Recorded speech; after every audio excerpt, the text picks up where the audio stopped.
Oh yeah! Look at this! Keith Courage and Alpha Zones! One of the most iconic characters here for TurboGrafx 16.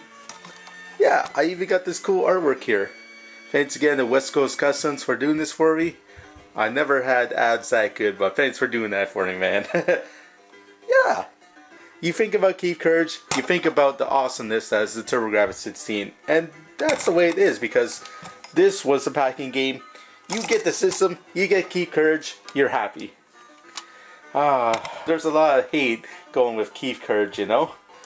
Here I got the Spider-1A DVD. I don't know, his review, he said it wasn't all too good. If I could sum up Keith Courage in one word, it would be this. Lame. I don't know, I'm trying to do a New York accent and not too good. DVD extras in here in this Keith Courage review, he got a lot of flack for doing that. Yeah, think of this King of WD-40 as a happy hour console gamer or happy console gamer. Oh, Chris, you're totally wrong. Keith Courage and Alpha Zones is an awesome game. I'm happy, eh? Let's get some poutine and play some Keith Courage because it's a great game. I'm sorry, your DVD is not out yet, so that's all I got. But anyways, yeah, you have people on the cans that think it's a good game and ones that don't think it's a very good game. I'm very torn because Keith Courage and Alpha Zones look great at first. You see the 16-bit colors, all vibrant. You get two different game modes in it. One that's kind of like a semi-action RPG and one that's pure action, where you're a giant robot, you're slicing down enemies with your sword. It's cool. It almost reminds me of games like this I used to really like for the NES. At Zenith, or however you say this name. Yeah, it's actually made by the same team, Hudson Soft. A cool action platformer and some shooting stages. 2 games in one. And one of my favorite games for the original Nintendo, The Guardian Legend. You get some overhead shooting scenes mixed in with vertical shooting scenes. It's great.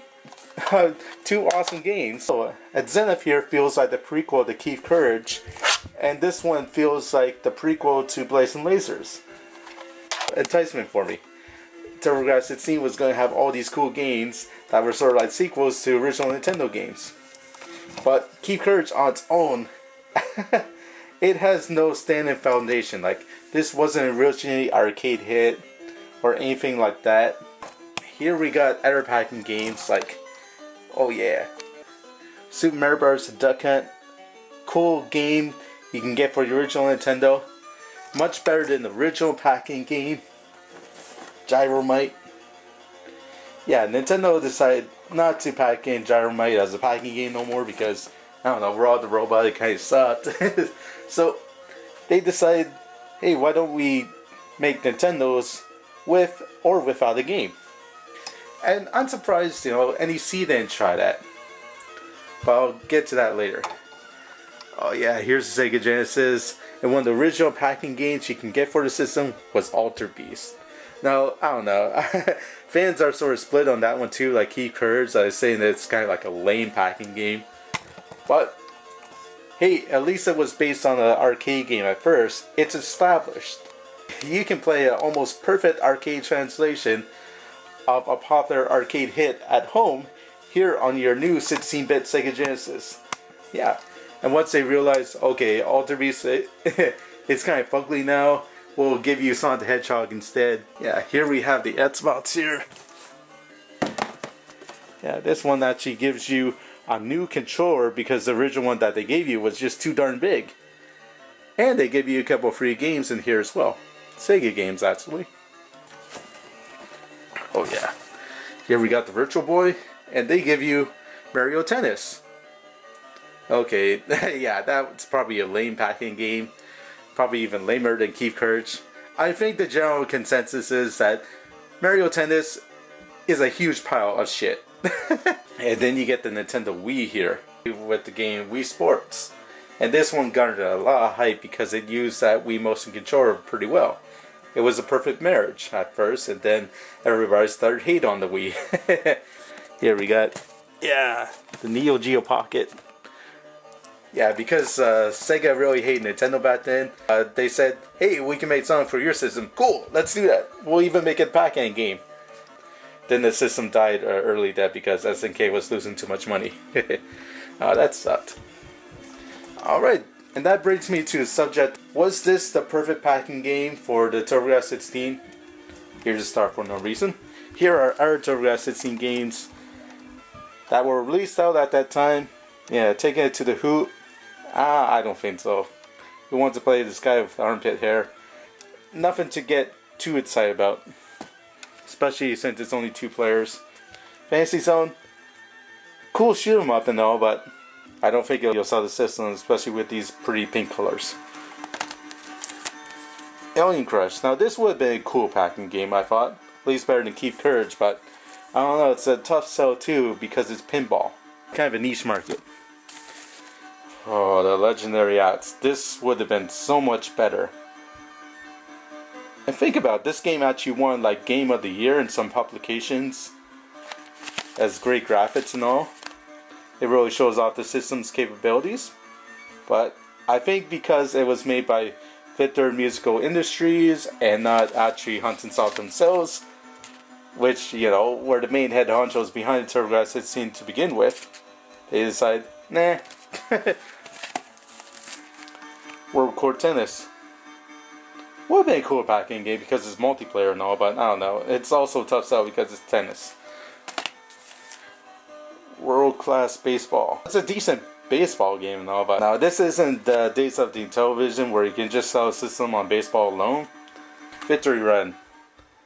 Yeah, this one's a bit too hard, so I don't think it'll make a good Pac-Man game. Yep, Roller.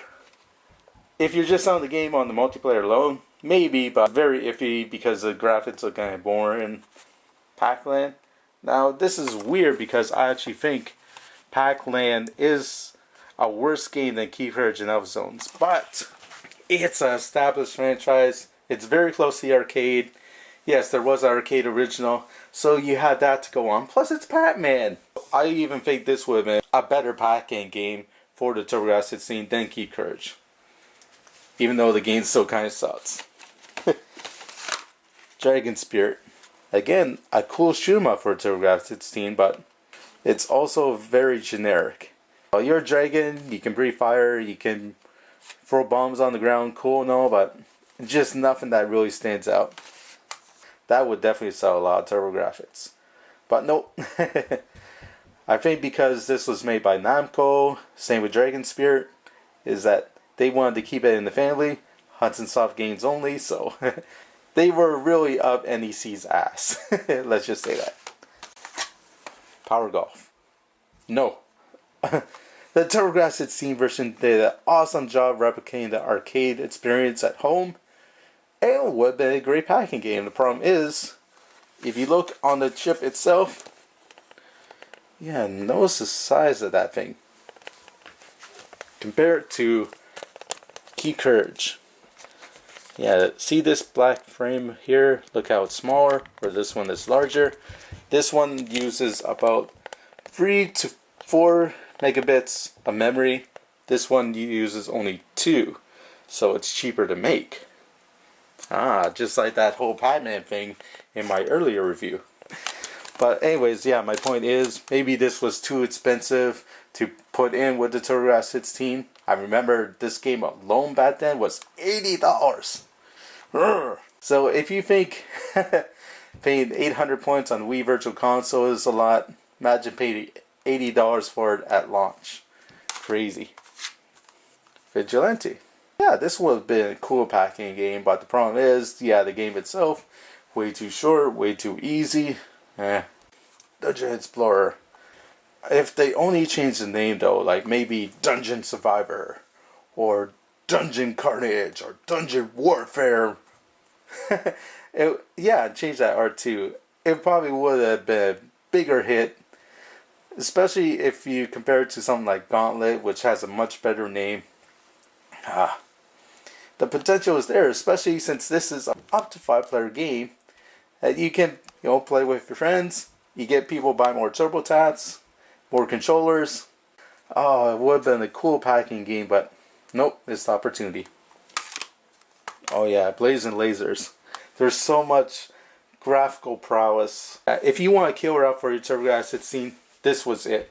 Great graphics, great music, excellent gameplay. The problem is, I guess, bundle in the shooter with the TurboGrafx-16 to begin with. How are you supposed to compete, with Super Mario and all that, just being a little ship? Hey, look at that! It's a ship. I bet you're scared now, Mario. China Warrior. Again, a good tech demo for TurboGrafx-16, but just not a good packing game because the game sucks. Deep Blue.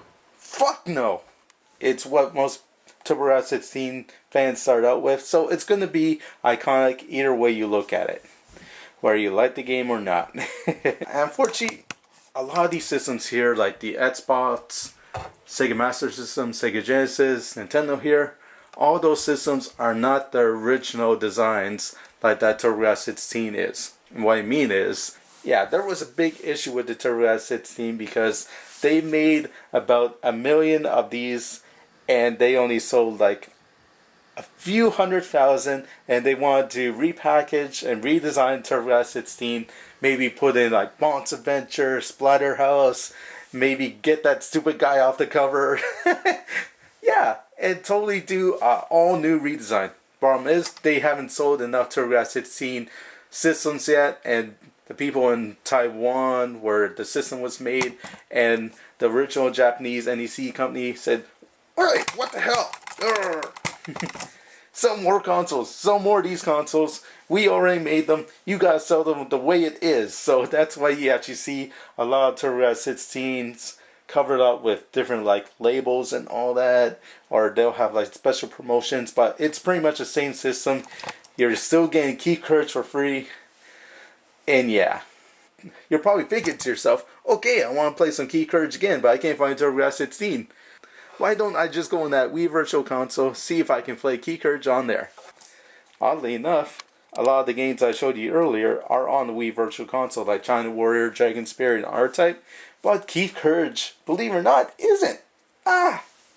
So even Hudson Soft themselves, they don't want to even acknowledge this game existed because it was that big of a flop. Yeah, it's a shame too because I think Keith Courage and Alpha Zones had some good ideas. In my review, I actually liked the way it splits up the games in 2 parts.